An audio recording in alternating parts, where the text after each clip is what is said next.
Olá, boa noite. Está no ar o programa Economista do Povo e eu sou Tânia Matinha e hoje tenho aqui comigo o Dr. Geraldo Mutuque, que é um académico, político, ativista social, filósofo, you name it. E vou logo mesmo começar dentro desses contextos de ter várias atividades. Qual é a situação, na sua perspectiva, qual é a situação geral do país? Onde é que nos encontramos?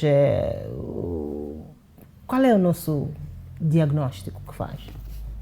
Boa noite. É um privilégio me comunicar por meio desta plataforma e depois com um desafio de representar uma classe de jovens e de representar uma classe que tem que influenciar o modo de pensar e também o modo de agir dos moçambicanos hoje. A pergunta que me coloca é qual é o estado do país hoje. O nosso estado enquanto país é desastroso. É desastroso, é de lamentar, batemos no fundo do poço em várias esferas, perdemos, digamos, aquilo que poderia ser o leme que o piloto poderia precisar para andar. O país está à deriva, objetivamente falando. Estamos à deriva porque não sabemos para onde vamos, quem nos conduz nem sabe para onde é que tem que nos levar. É como se nós estivéssemos a ser conduzidos por alguém que nem sabe como conduzir a viatura, mas está ali. É como se nós estivéssemos numa situação em que clamamos um pouco ao modo do povo de Deus, que caia alguma solução do céu, porque quando olhamos para os homens que nos rodeiam, há pouca esperança. Nós estamos numa situação em que as pessoas estão muito expostas a acreditar em qualquer coisa como solução. Por causa disso, elas são facilmente manipuladas, podem ser manipuladas por instituições religiosas, podem ser manipuladas por partidos políticos, podem ser manipuladas por qualquer pessoa que venda uma ideia de um futuro rápido que gera desenvolvimento. Então nós estamos num cenário em que o nível de descomando, o nível de desorientação é dos mais altos, o índice de desorientação é dos mais altos. Nós temos um problema de liberdade de expressar-se e não sofrer, digamos, perseguições por causa disso. O livre de liberdade de você dizer alguma coisa e ser conotado. Por isso pode dividir a juventude moçambicana entre aqueles que estão conformados em não gerar mudança e um grupo que está com alguma energia para fazer o país andar e um outro grupo que eu até posso dizer que ficam no muro. Dependendo do que vem no terreno, ou vão ser aduladores, entre aspas, lambibotas, ou então esperam agir em função do resultado final. Então eu ia descrever a nossa situação assim, de precariedade a vários níveis, mas também com problemas estruturantes. Tu tens um país... Então estamos na sala de reanimação. Eu creio que passamos um pouco. Já estamos a depender de máquinas para sobreviver. O nosso nível de deterioração está a 3 níveis. Há uma parte que já nem vale a pena intervir, é preciso amputar o pé. Há uma parte do corpo... Não, espera, desculpa. Há uma parte... que é preciso amputar. Não tem solução. Não. É preciso amputar mesmo. Ok. Amputar uma parte. Há uma parte que depende da sabedoria dos médicos e sabedoria divina. Para pelo menos reanimar um corpo que está em estado de deterioração, mas ainda não está na fase terminal. E a outra parte que é como se tivesse perdido o contato com as outras partes do sentido. Então estamos com uma parte com uma paralisia parcial, mas também estamos com uma parte boa também. Há uma partezinha que não foi afetada por esse processo de, digamos, de infecção coletiva. Então, se tu investires um pouco nessa parte, pode criar um contágio positivo e reanimarmos o corpo. Agora, a parte de amputação é mesmo para amputar.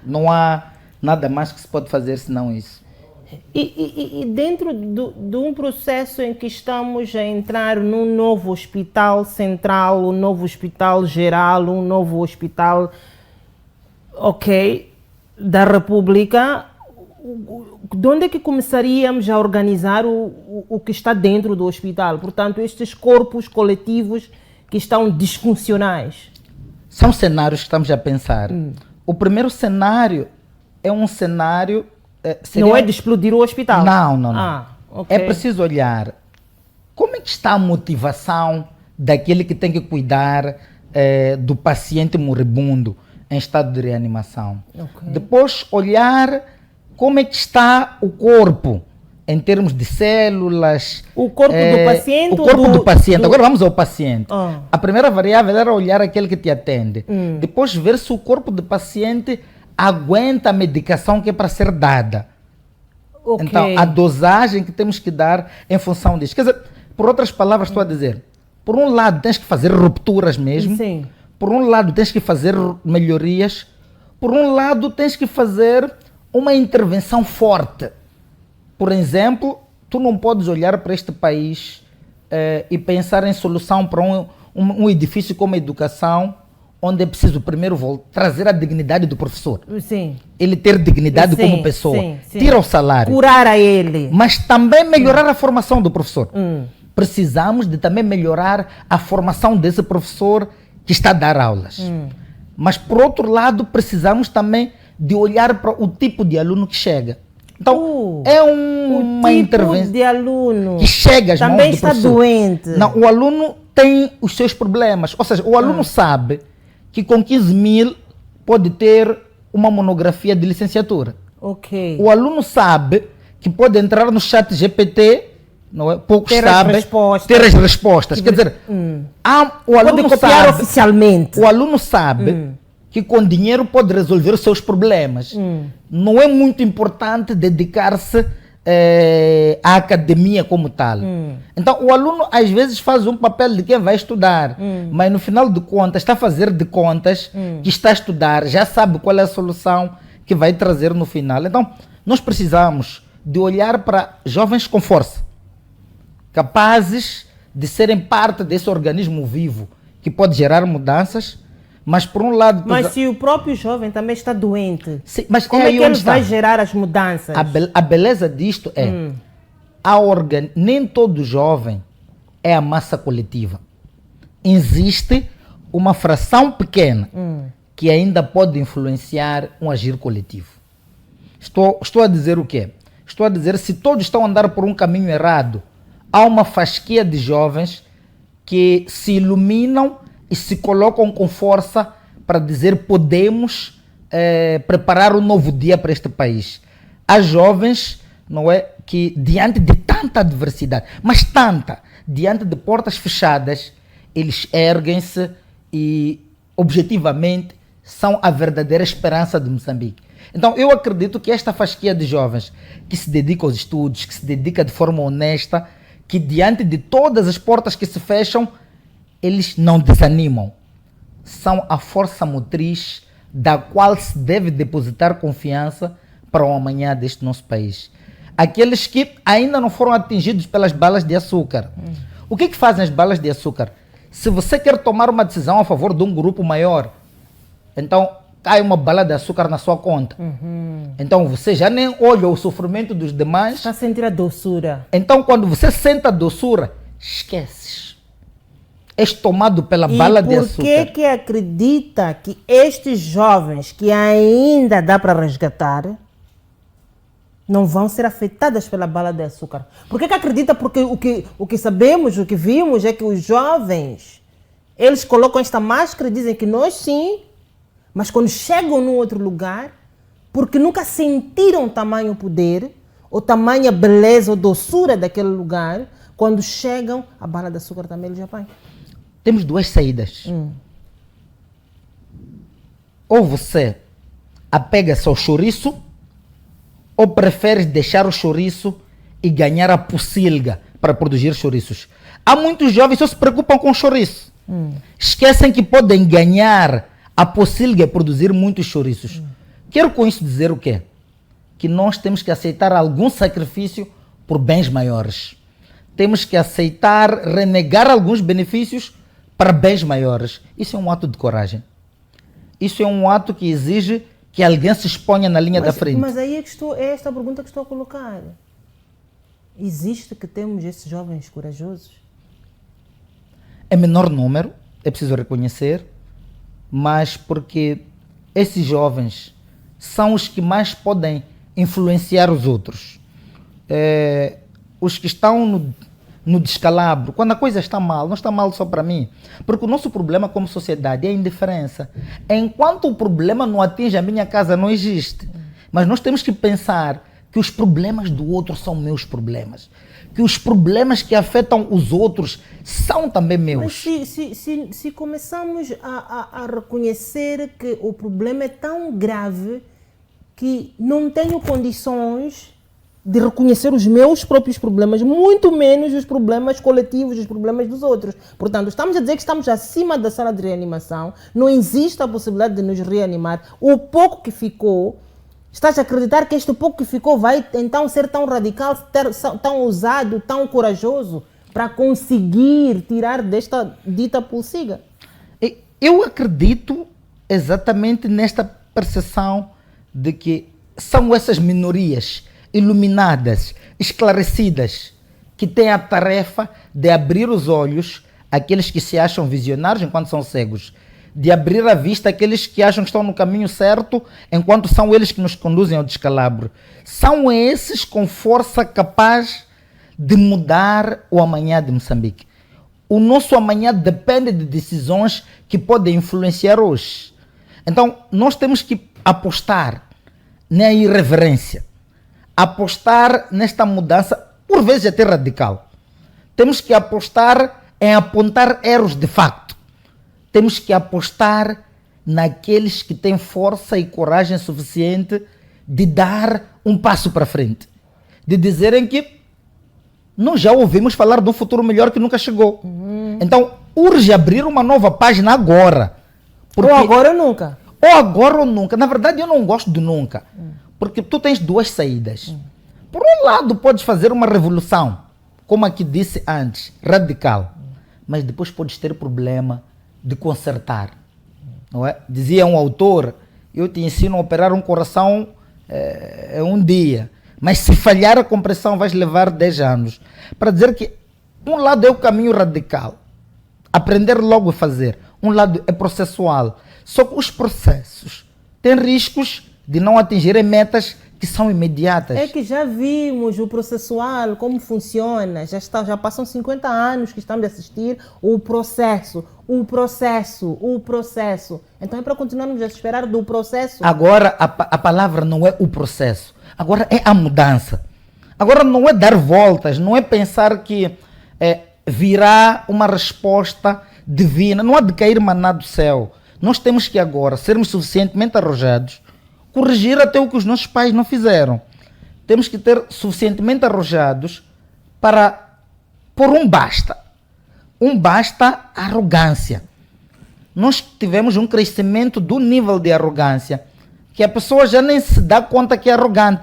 Normalizamos a arrogância. Normalizamos pisar o outro. Normalizamos a desconsideração do outro. E alimentamos os cartéis de corrupção, aqueles que ficam em volta dos que tomam decisão, aqueles que podem influenciar quem toma a decisão e se pisam, não é? Normalizas que alguém termina o curso e não trabalha. Normalizas que para ter emprego tem que haver corrupção. Normalizas que até o teu direito de qualquer coisa tens que pagar por ele. Então, aqui temos que dar um corte radical para reavivar a esperança. E para reavivar esta esperança, o que te parecem os primeiros 100 dias de governação? Para reativar e deixar claro que estamos em momento de mudança. Quais são os primeiros passos dos primeiros 100 dias? Eu, antes de chegar nos 100 dias, eu queria olhar para um voto que se distribui de forma equitativa. Quando você vai à urna, não pode votar na presidência o que você vota na Assembleia da República. Porque tem que haver alguém para fazer check balance. Nós temos que entender que quando nós levamos um voto à Assembleia da República, até é para ajudar esse presidente para não ser arrogante, é para ajudar esse presidente para não ser monopolista. Ninguém tem que se orgulhar de ter um parlamento que, ao mesmo tempo, olha e caminha na mesma direção com quem dirige o país. São dois cegos a caminharem juntos. Então, o que é que... Peço para simplificar isto. Simplificar. É muito importante o que estás a dizer. Quero dizer o quê? Peço para explicar para a minha avó o que é que estás a dizer. Quero dizer assim, mamã, vai no dia 9 receber 3 boletins. Não podes votar na mesma pessoa e no mesmo símbolo. Vota aqui para um, vota ali para outro. Distribua os votos. Se aqui está a dar chapo, ali dá o galo. Se aqui está a dar o galo, ali dá outro. Quer dizer, distribua os votos. Para da distribuição dos votos, vamos sentir o equilíbrio político, vamos sentir a qualidade do debate e vamos ter pessoas que representam-te, mamã, aí em casa. O teu interesse, a sua dor há de ser revista porque todos são seus filhos, mas tens que distribuir. Essa tem que ser a mensagem que nós temos que dar hoje. Não podemos influenciar, dar força a um para espezinhar o outro. Temos que dar força a um e também dar força ao outro para resistir quando o outro quiser espezinhar. Então, explica, porque assim, a mensagem, eu estou a ouvir, outros também podem ouvir e confundir. É que só está a dizer distribui para dar o... Explica os benefícios de ter uma assembleia crítica, os benefícios de ter alguém que cobra. Explica. O primeiro benefício é que aquele que está na Assembleia da República há de ajudar o presidente para não levar o país à cova. Há de ajudar o presidente que vai dirigir esse país para não cometer os erros que já se cometeram. Vai lhe ajudar como? Porque há de ter crítica, há de ter observação, que não tem nada a ver com amizade, não tem nada a ver com afiliação política, é outro partido. O que eu estou a dizer é que se um moçambicano for à urna e ele achar que se identifica com o Chapo, vote no Chapo, mas vote no MDM, vote no Podemos. É isso que eu estou a dizer. Vote em outra força política que não seja aquele. Se ele chegar na Assembleia, achar que quer votar no Venâncio, vota no Venâncio, mas vota no outro partido. É isso que eu estou a dizer, que o equilíbrio da Assembleia da República é a chave do desenvolvimento de Moçambique. O equilíbrio da Assembleia da República é a chave para salvar uma democracia que está lá, pode afundar. É a mão que ainda pode pegar essa descrença coletiva que faz pessoas não se interessarem pela política, mas é a política que define a sua vida. Que o equilíbrio, na hora de votar, permite harmonia, permite paz, permite equilíbrio, até permite desenvolvimento, até permite satisfação de interesses, até permite que aqui estejamos sempre a evitar conflitos. Por quê? Continuamente temos debates abertos, críticos, representativos, que são a chave pela qual as diferentes classes sociais, o empregado, o desempregado, aquele que é uma minoria, a mulher, estão representados ali. Então, neste momento... O que está a tentar dizer é que o maior risco de ter o mesmo partido na Assembleia ou de ter uma influência de um certo partido na Assembleia, o maior risco do aumento da arrogância, é do aumento da falta de servir ao povo, é do aumento do... É o que estás a dizer? É mais do que isso. É com uma oportunidade soberana de corrigir todos os males que fizeste menção. Simplesmente você dar mais poder para que isso aconteça. É como se a pessoa estivesse a gritar. Ao invés de cuidarmos do grito da sua dor, piorar a dor e a pessoa sentir tanta dor até a dor parecer prazerosa, não é?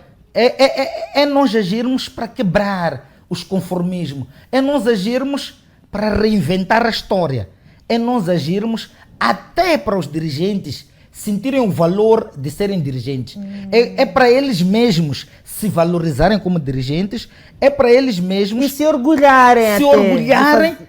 E também para garantir a famosa unidade nacional, onde se representam todos, os moçambicanos diferentes de várias cores. É assim como o nosso hino está apresentado, né?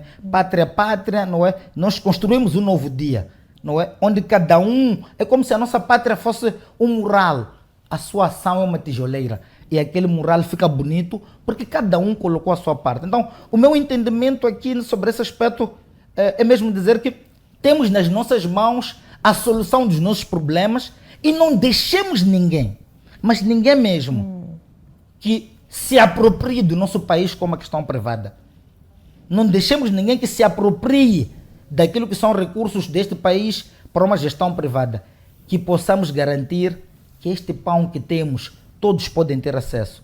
Que podemos garantir que os recursos que temos, todos podem ter acesso. Não é uma minoria mais rica e uma maioria cada vez mais pobre. E que essa maioria nem olha, nem sente a dor daquele que é pobre. Eu acho que nós tínhamos que ter medo, porque às vezes o nosso agir é como se fosse uma coisa que chama-se antropofagia. Nós estamos a comer o outro irmão. Um moçambicano a comer o outro irmão. Nós estamos a esquartejar os moçambicanos das mais diferentes formas. Nós não estamos a matar, agora a esquartejar. O que é que significa esquartejar? Esquartejar é levar o corpo da pessoa, dividir em pedaços.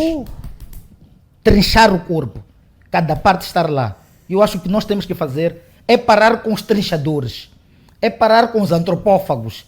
É parar com aquele meu irmão até que é polícia de trânsito na estrada, que também me come, enquanto ele também sofre. Nós não estamos a ser maltratados por outros. Nos maltratamos entre nós. Nos colonizamos entre nós. Nos dominamos entre nós. Nos exploramos entre nós. E nos silenciamos. O que aconteceu conosco? Nós não fomos sempre assim. Eu creio que também houve rupturas. Na Primeira República, após a independência, não havia muita liberdade de expressão, mas havia muita moral. Na Segunda República, nós ganhamos mais liberdades, mas do ponto de vista de respeito, de valores... Começamos a perder. Nós começamos a ficar com uma erosão do nosso ethos moral muito forte. Então, este é o momento de reencontro. Combinar liberdade, criatividade e combinar também a integridade, combinar também a decência, combinar esses elementos que podem alavancar o nosso país. Mas como é que fazemos isso se estamos a vir do ódio? Nós estamos a vir de um ódio verdadeiro que é um ódio que não sei se chama-se ódio, porque não sei o que é pior que o ódio. Estamos a vir de um ponto, aprendemos até a odiar. Como é que saímos do ódio para eu poder olhar para ti? Não somos do mesmo partido, mas eu poder saber que tu és moçambicano e eu sou moçambicana, no fim do dia, somos irmãos. Precisamos de uma nova narrativa. O nosso processo histórico, no final dos acordos de paz, nos fez nós fazermos isso. Até eu sinto no slogan de alguns partidos, se não és daqui, então a culpa não é minha. Eu sou daqui, sou moçambicano igual a ti. Então, a primeira coisa que temos que fazer é nos olharmos para dentro. Olhar para dentro com sinceridade. Com as nossas feridas, com os nossos erros, com os nossos defeitos, para podermos nos erguer. Eu olhar para o teu rosto como um outro. E eu sinto a dor do outro como minha dor. E não alimentarmos a inveja. Antes mesmo de sentir a minha dor, me veres. Sim, mas tu podes me olhar e não me veres. Eu gosto de um pensador que diz que o rosto do outro é o prolongamento do meu rosto. Quer dizer, eu quando olho para ti não estou a olhar para ti, estou a olhar para mim mesmo. É o meu reflexo. Então tu me refletes, então a dor que tu sentes eu partilho. Aquilo que eu emito como opinião não é minha opinião, é porque eu me comovo com o que acontece contigo, é porque eu partilho as suas experiências, mesmo que eu não tenha sentido na pele. Para mim este é um primeiro passo, a introspecção e depois a posição das lideranças. Os líderes devem dar exemplo. Com todo o respeito que eu tenho aos pastores das diferentes crenças religiosas, acho que às vezes fazem mal quando o principal tema do culto é inveja. Tudo que a gente faz, se tu fracassas é inveja. Se acontece algo é inveja. Se tu tens algum sucesso, alguém tem inveja. Temos que olhar a vida como também um espaço de realização, não é? Que inspira pessoas. E não para dizer que todos nós somos invejosos, porque isto cria a ideia de que quando eu te olho, enquanto eu tenho carro e tu não tens inveja de mim. Se me roubam algo é porque alguém tem inveja. Eu acho que o tema inveja nos faz mal e nos retrai na marcha coletiva. Porque sempre, o que é inveja? É a dor que eu sinto pelo bem do outro. Mas aqui temos que ter pessoas que prosperam. Eu tenho que ter pessoas que me inspiro por elas para atingir alguma meta e não sempre sentir dor. Eu estou com dor porque tens um carro, porque casaste. Se eu sinto dor, vou apregoar o teu fracasso. O que eu estou a dizer é como dizia o Azagaia, quando tu compras uma bicicleta, o que é que o outro faz? O outro fura, não. Eu tenho que entender que aquele que comprou a bicicleta, aquela bicicleta pode ser útil também para mim. Nós precisamos de reduzir o nosso sangue invejoso, que circula e se alimenta diariamente, e bombarmos um sangue que é de harmonia, de paz. Ah, quero aplaudir teu sucesso. Uau, teu filho já trabalha, tua filha casou. Eu quero aplaudir o sucesso dos outros. E um sucesso também que provém do mérito. Não provém das relações familiares que tu tens, não provém das ligações políticas. Temos muito jovem, isso me dói, com qualidades para ocupar várias funções, mas são sempre excluídos. Porque o critério de acesso não é o mérito, não é a competência, não é a inteligência. Nós temos várias formas de assédio que as pessoas sofrem. Para ocupar cargos, para se manter em cargo, tem que aceitar uma quantidade de coisas que nem vale a pena pronunciar. E nós temos que começar a criar o mérito. Criar uma sociedade meritocrática, de competência e também pensar numa sociedade de justiça. Mas antes de chegarmos ali, estamos a correr. Como é que saímos do ódio, da inveja? Está a ver aquele ódio onde tu tens tudo, mas ainda estás a odiar aquele que tem menos que tu. Quer dizer, não faz sentido, mas volto para os primeiros 100 dias, os primeiros sinais. De onde é que começamos? Porque estamos aqui, disseste que estamos agora num processo de mudança, coisas novas. De onde é que começamos? Quais são os primeiros sinais? O primeiro passo, eu disse que temos que começar no dia 9. Sim. No primeiro, sim, passo, depois deste, sim. O segundo passo seria resgatarmos um discurso que eu não queria trazer aqui. O primeiro discurso do presidente Nhosse foi um discurso mobilizador. O que nós precisamos não era inventar, voltar a pegar aquele discurso. É aquele que chega a ser de facto empregado do povo. Primeiro ponto, o povo ser patrão mesmo. Sentirem que estão para servir e não para serem servidos. E aí incluir as várias formas de pensar junto. Não olhar aquele que pensa de frente como uma pessoa para colocar distante, mas aproximar os moçambicanos. Aproximar e dizer então, o que temos. Será que significa que, imaginei agora que estavas a falar, depois do dia 9, não é que estavas a dizer que começa lá a mudança? Será que significa depois saber, ok, este ganhou, este perdeu, ok, a brincadeira já passou, agora como irmãos, eu gostei daquela tua ideia, traz lá, vamos lá misturar aqui, eu gostei daquilo, vamos lá juntar-nos, vamos lá. Será que é isto que... Vale isso. Um dos problemas que nós temos no sistema político moçambicano é o win take all. Mesmo que você tenha ganho por 1% diferente do outro, ficas com tudo. Não partilhas nada. Mas há muitas pessoas que representam os 49%. Há muito pensar e saber que deitamos fora. Eu acho que aqui não precisamos de deitar fora o bebê depois de dar banho com água suja. Coloca a água suja de lado, coloca o bebê de lado. Nós precisamos de fazer um governo inclusivo, de fato. Precisamos de fazer um novo manifesto. Estou a dizer, quando eu digo um novo manifesto para o país, que congrega todos aqueles que caminharam juntos até dia 9. Que no dia seguinte possamos se olhar como irmãos e dizer, vamos lá juntar ideias aqui, porque é para pôr a marcha a andar. Nada de deitar fora uma boa ideia que pode gerar desenvolvimento. Então, a minha primeira impressão é que tu vais caminhar com os teus irmãos de mãos dadas, assim. Um perdedor como o presidente norte-americano Al Gore, quando ele perdeu as eleições, ele disse algo que sempre me marca. Hoje de manhã acordei e liguei para o meu presidente. Ontem eram adversários políticos. No dia seguinte ele ligou para o seu presidente. Temos que ter perdedores que também sabem ligar e reconhecer o vencedor. Perdedores vitoriosos. Sim, obrigado por fazer menção a este lado sublime, a este lado de honra. de perder, Não. mas também não agitar os outros. Mas isso também se faz também com um processo limpo, com um processo sem roubalheiras. Mas eu acho que esse seria o primeiro passo. O segundo passo é amputar mesmo.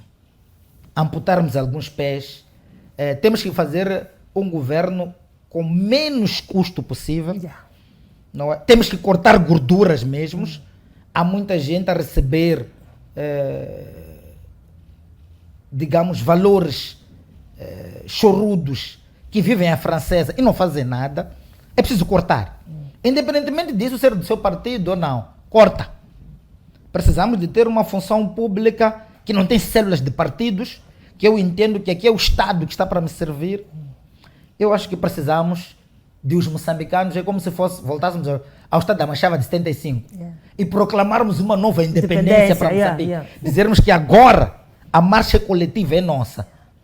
Nossas diferenças existem, mas nosso objetivo é perseguido de forma superior às nossas diferenças.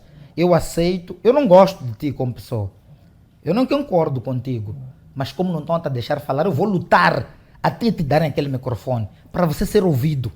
É isso como eu quero começar a pensar. Eu vou te deixar ser ouvido, independentemente de eu concordar ou não, mas não vou permitir, porque és mulher não pode ser ouvida, porque és pobre não pode ser ouvido, porque é língua portuguesa, não. Na sua língua também se exprima, no seu estado também se exprima. Não é porque a sua situação de orientação sexual ou de que situação seja ouvido. Não é porque és deficiente, não és ouvido, seja ouvido. Vamos nos ouvir todos. E todos erguermos como pátria. Teremos diferenças, sim, sempre. Mas há valores patrióticos que vão sempre nos colocar em consenso. Ninguém deve agredir Moçambique. Quando é para defender o nosso país, todos temos que defender. Nenhum moçambicano deve morrer de fome. Aqui em Moçambique tem que ser um pecado mortal um moçambicano morrer de fome. Vamos lá recuar. Aqui em Moçambique tem que ser um pecado mortal. Por lei, tem que ser pecado mortal. Alguém ser declarado morto porque não comeu. Não. Tem que dar vergonha. Você acordar, comer, matabichar e saber que há moçambicanos que não têm refeição. Momento. E tu tens terra, e tens tecnologia, tens água. A única maldição que tu tens é tudo que tu tens a seu favor. Deus te deu tudo. Deu-te água, deu-te sabedoria, deu-te terra. Então, você é que está a ser um indivíduo anti-bem-estar. Não gostas de viver bem. Mas Deus está a pedir para você. Quer dizer, nós temos que ter pessoas felizes, não é? Pessoas que quando andam na rua espalham alegria. Nós precisamos de ter a felicidade. Porque nós estamos com umas pessoas muito infelizes, trombudas. Quando você vai à rua, vai ser atendido, as pessoas estão mal-humoradas. Nós precisamos de ter pessoas alegres. Por quê? Tem problema em casa. Eu tenho sempre dito que o problema da violência às vezes começa em casa, não é? O marido zangou com a esposa saiu para a sala, a esposa zangou com o filho, bateu no filho, o filho saiu para o quintal, o filho bateu no cão, o cão saiu à rua, mordeu quem estava a passar. Então começa com harmonia. Se eu em casa ter este lado, os meus filhos nunca ninguém morre de fome, nenhum meu irmão morre de fome, isso já começa a ser indicador. Não é para viver muito tempo, é para viver muito tempo e a viver bem. Esse tem que ser a nossa meta de país. As pessoas devem viver mais tempo, mas viverem bem, comendo bem, praticando atividade física, não é? Ter paz de espírito, o coração leve, não é? Ter acesso às artes, à cultura. Eu sentir a beleza de apreciar uma vista. E não todo momento estou amuado, porque estou a dever, porque é esse problema, não. Eu quero ser uma pessoa que sou exemplo de alegria e felicidade e que também penso nas outras gerações. Não uso recursos só para mim hoje. Uso os recursos do país de uma forma responsável, uma responsabilidade futura, as futuras gerações. Então vou guardar. Não é comer a colheita, é comer a semente. Tens que deixar a semente para o futuro. E você, quando partir deste mundo, teus netos terão orgulho de dizer: tive uma mãe que organizou, tive um pai, um avô. Nós temos que também procurar essa honra posterior como país. Eu acho que são esses caminhos que eu vejo hoje e a valorização do conhecimento científico. Mas então, para pôr isto na prática, realizar esta visão em termos de Praticidade. em termos práticos, nos primeiros 100 dias vais amputar algumas coisas, vais cortar as gorduras, mas ainda, mesmo dizendo assim, cortar as gorduras, amputar ainda é teorético. Em termos práticos. Tu fazes muitas coisas práticas. Aham. Reduzes o número do ministério, reduzes... Mas não sei se. Mas 10 anos atrás o número do ministério reduziu, de 28 para 23 ministérios. Reduziu. mas o que é que Reduziu. acontece? A gente Só que depois não se executou, mas reduziu. Sim, o que é que eu queria dizer é que tu tens uma máquina administrativa que ficou pesada, não é? Tu, para além de teres essas reduções que fizeste, tu criaste o secretário do Estado. Tu foste eventualmente não reduziste. Ok, não ou seja, executaste. no final a máquina ficou mais pesada. Os resultados que nos dizem do FMI é que nós temos que gastar muito dinheiro só para custear salários. Não, é porque criamos... todo o imposto que colecionas, estás a pagar o setor público. Literalmente. Isto é pagar o setor público. Como é que vais investir para o desenvolvimento? Então, não resta nada. Tem que haver... Porque o remanescente dos 20% que resta é para pagar dívidas. Quer dizer... 70% estás a pagar o setor público, 20% estás a pagar dívidas. Restam-te uns 7 a 8% para fazer investimento na educação, saúde e outras coisas. Tu não fazes investimento real. Então, é por isso que estou a dizer, em termos práticos, o que é que se corta de verdade? Cortar os números dos ministérios. Tu tens que cortar. Tens que cortar os ministérios. Tens que fazer uma reforma fiscal muito profunda para reduzir o número de isenções que cria o monopólio. O que acontece em Moçambique? Quem ganha mais é quem não paga imposto. É quem tem já. Quer dizer, tu não estás a fazer o contrário. Não é? Enquanto que um deputado está mais bem assalariado, o professor que quer comprar o seu vizinho tem que pagar uma quantidade de direitos, mas o outro não. Eu acho que só isso já é uma injustiça. Tu precisas de fazer. Segundo, esta mensagem é preciso comunicar a todos para entender que queremos consertar erros históricos. Queremos consertar coisas que há muito pareciam estar certas, mas estavam erradas. Há pessoas que não sabem o que era uma bomba de combustível para abastecer o seu carro. Há pessoas que têm uma quantidade de frota de viaturas na sua casa que não sabem. Isso temos que cortar mesmo. Não podemos ter pessoas... Jovens não têm terrenos, não é, para construir. Mas há pessoas que acumulam terrenos que não acabam. Nem sabem onde estão os outros. Se não ocupas terreno, dê ao outro para ocupar. A ociosidade dos solos deve ser combatida neste país. Sem cor de partido nem proprietário. Nós estamos a reclamar muito. Falta de terreno e tal. Mas tantos terrenos que não são ocupados. Mas porque o dono tem nome. Estamos a acumular. Estou a carregar. Mas depois aqueles terrenos todos nem vão. Não estás a fazer distribuição. Ocupam cobras, ladrões, tudo mais. E reclamas. Tu precisas fazer isso. Outra coisa que tens que fazer nos primeiros 100 dias mesmo, que eu acho que é mesmo profundo, é mesmo fazer esta comunicação coletiva, reformas estruturantes para caminhar e também moralizar o ator. Os nossos funcionários públicos estão com moral muito baixa. O professor, o polícia, o militar, porque esta moral baixa, fruto de um conjunto de coisas, lhe deixaram numa situação de descrença.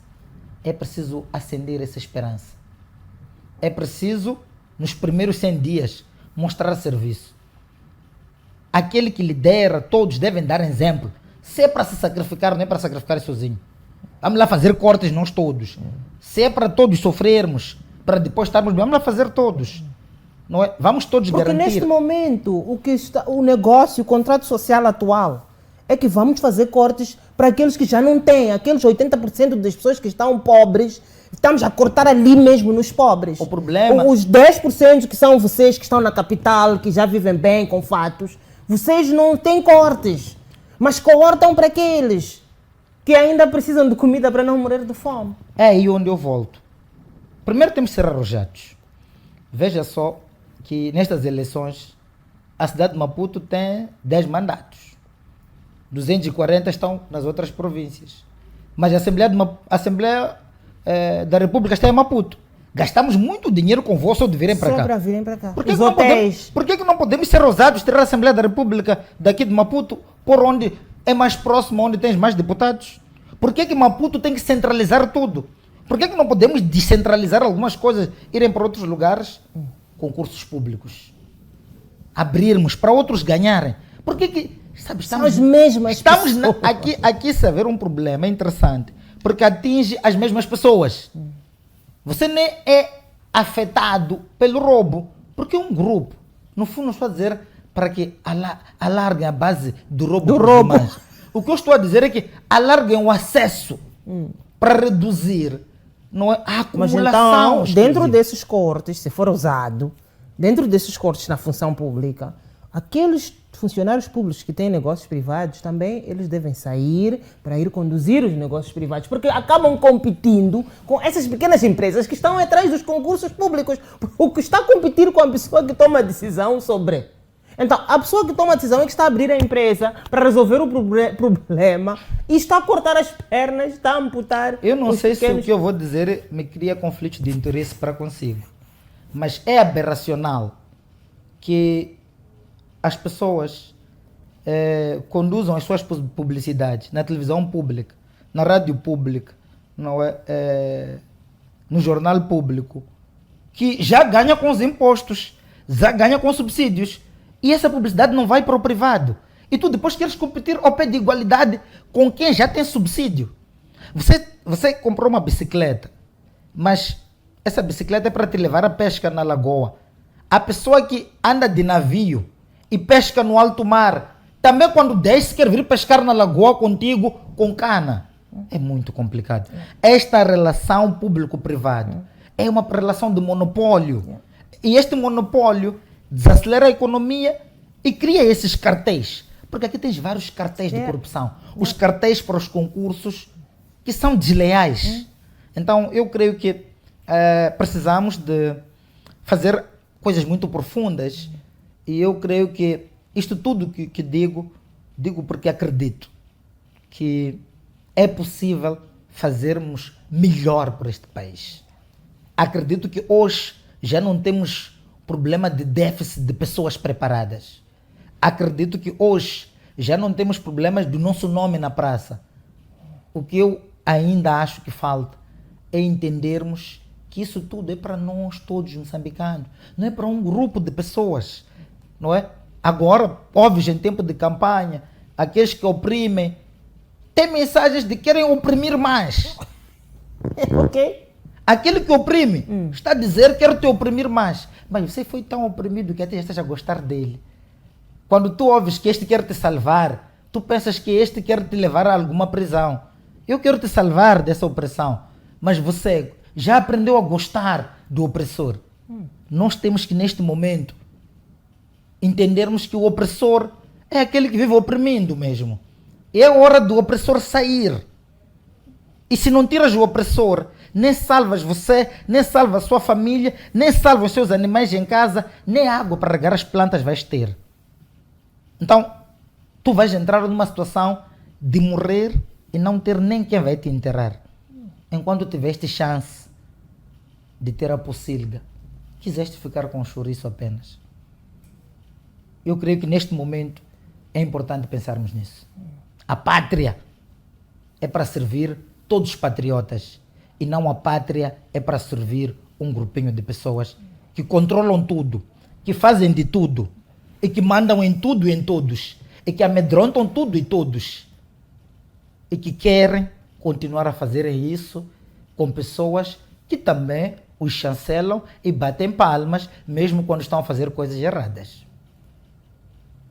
Este é o momento de nós, moçambicanos, escolhermos o nosso país para melhorar. Eu olho o país como se fosse seu próprio quintal, cheio de lixo e tudo mais. E alguém bateu a porta, te entregou vassoura, abriu a cova. E você diz não. E você está a ficar doente. A pessoa vê que você não tem força, diz abre a boca. Você abre, mete comida. O que te falta é vontade de mastigar mesmo. Só mastigar. Até te abriram a boca, colocaram a comida em si. Mas você não está a ter coragem porque não queres melhorar. Ainda temos que te sensibilizar. Mastiga lá para você melhorar.